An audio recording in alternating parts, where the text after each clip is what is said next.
Hello everyone. Today we talk about how to fix the app of Trello. We go to settings, then we click on apps. After that we search the app Trello and we click. Then we will on for stop. After that we go to storage.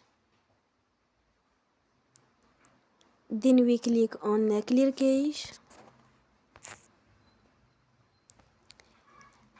In the end, turn off your phone and you will recharge your phone again.